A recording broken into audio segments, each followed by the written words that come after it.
Samantala, nilinaw ng Police Regional Office 3 na nagpakita ng self-restraint ang mga pulis sa pag-aresto sa isang individual na sangkot umano sa vote buying sa lungsod ng San Jose del Monte sa Bulacan noong araw ng halalan.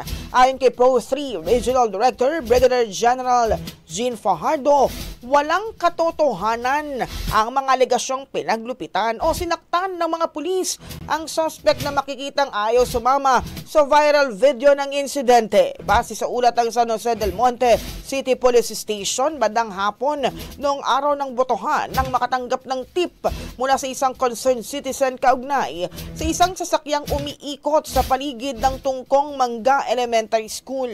Napag-alaman na ang naturang sasakyan ay may markings ng pangalan ng isang tumatakbong alkalde. Naaktuhan ng suspect na muna'y driver ng kandidato habang namimigay ng food pack sa mga botante na isang aktibidad na mahigpit ay pinagbabawal matapos ang panahon ng pangangampanya. Nasampahan na ng kasong illegal campaigning ang suspect. Ang bahaging ito ay hatid sa atin ng Mom's Love ES1 Capsule. Simulang tuparin ang pangarap ng iyong anak. And starting now!